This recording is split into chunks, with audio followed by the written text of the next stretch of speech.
सुना था तुम परम ज्ञानी हो बुद्ध। जान के आश्चर्य हुआ कि कांटा तुम्हें भी चुभता है। अब तो गली गली ये बात ना उठेगी कि तुम तो कोई पहुंचे हुए महात्मा हो। ये कांटे हमने बिछाए हैं। इस गांव में तुम्हारा स्वागत नहीं। हर दिन अनाज भिक्षा में मांग कर ले जाते हैं। चलो चलो दूसरे गांव का रास्ता लो।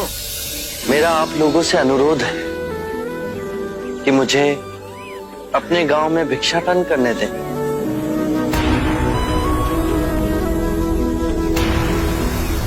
ठीक है, भिक्षा चाहिए तो दे अपने रक्त की आहुति।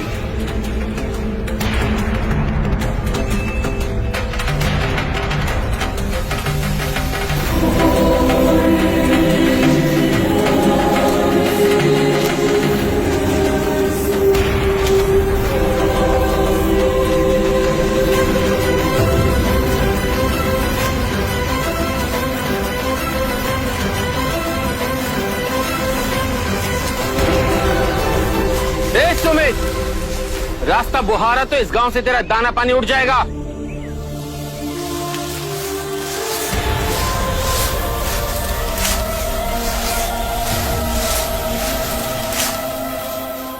आप गांव में प्रवेश कीजिए।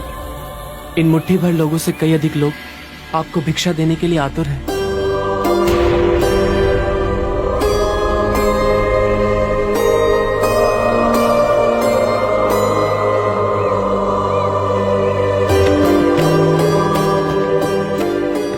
आप मुझे ना छूए। हाँ? नहीं तो मेरी छाया भी पड़ी आप दूषित हो जाएंगे। क्यों दूषित हो जाऊंगा मैं? तुम भी हम सभी की तरह मनुष्य ही हो, और एक मनुष्य का स्पर्श दूसरे मनुष्य को कैसे दूषित कर सकता है?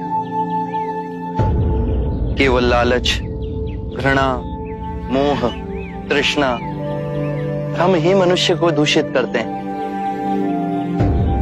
और तुम जैसा मनुष्य जिसमें इतना प्यार भरा हो, वो केवल दूसरों को सुख ही दे सकता है, दुख नहीं। कैसे महात्मा हो तुम? तुम्हें तो जाति वर्ण का ज्ञान भी नहीं है। चोला पहने कोई सन्यासी नहीं होता। अरे पाखंडी हो तुम, पाखंडी। जो मानव से उसकी मानवता को छीनता है, पाखंडी वो होता है। यदि मुझे पाखंडी कहे आप सभी को संतोष मिलता है तो ये उचित है, परंतु इस मनुष्य में भी हमारी तरह प्राण बसे। इसे नीचा कहे, इसका तिरस्कार करना सबसे बड़ा पाखंड है। यदि जानते नहीं हो तो मैं बता दूं, ये धर्मशास्त्र है। पाखंड कैसे हुआ? जिस मिट्टी से सारी मानवता का सृजन हुआ, उसी से इसका भी हुआ। मानव और मानव में भेद कर आप सृजनकर्ता पर कीचड़ उछाल रहे हैं। यदि हम आकाश में कीचड़ उछालेंगे तो आकाश तो ऊंचा ही रहेगा, परंतु कीचड़ वापस हमारे ऊपर ही गिरेगा। आकाश ने तो भेद नहीं किया, वो हम सभी को एक पिता समान ढके हुए है। ये धरती धान उपजती है, इसने हमारे साथ भेदभाव नहीं किया। ये हवा हम सभी के लिए समान बहती है। पानी हर प्यासे की तृष्णा को बुझाता है। जब प्रकृति भेदभाव नहीं करती तो हम मनुष्य में भेदभाव क्यों करते हैं? यदि ऐसा है तो इससे संघ में भिक्षु क्यों नहीं बनाते? बहुत अच्छा सुझाव दिया आपने। सुनीत, क्या तुम भिक्षु बनना चाहोगे? मैं अछूत, आप जैसे महात्मा का भिक्षु मैं इस योग्य नहीं हूं। जो मनुष्य दूसरे मनुष्य की पीड़ा को देख व्यथित हो जाए, उससे उत्तम कोई दूसरा नहीं। मैं बुद्ध स्वागत करता हूं सुनीत का हमारे भिक्षु संघ में।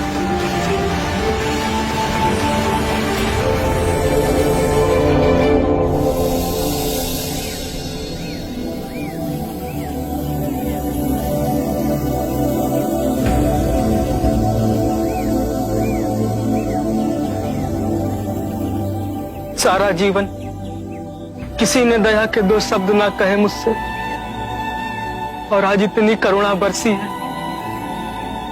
पहली बार ऐसा लग रहा है कि मैं भी मनुष्य हूं, पर जो मैं कर रहा हूं यह अधर्म तो नहीं? जो अधर्म आज तक हुआ वो अब नहीं होगा। हर मनुष्य में चेतना का द्वार है, बस उसे ही अपनी संभावना को पाना है, अपनी गरिमा पे पुनः लौटना है।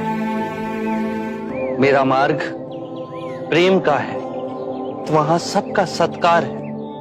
गंगा, यमुना, ऐरावती, सरयू, माही, ये सब नदियां हैं, और ये सब अंत में वह सागर में मिल जाती हैं।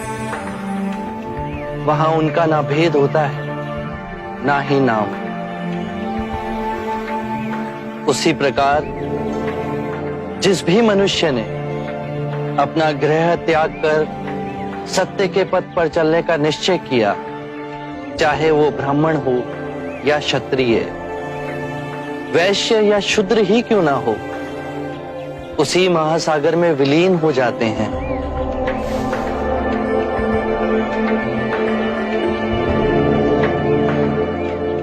हर मनुष्य के अश्रुओं में नमक होता है, उसके लहू का रंग लाल होता है। ये भेद मनुष्य ने मनुष्य को उत्प्रेरित करने के लिए बनाए। आज मैं इन भेदों को काटता हूं। आज सुनीत को दीक्षा देना क्रांतिकारी होगा। हम पर बहुत से संकट आएंगे, हमें और तिरस्कृत किया जाएगा, पर सत्य आने वाली आंधी के सामने अडिग रहेगा।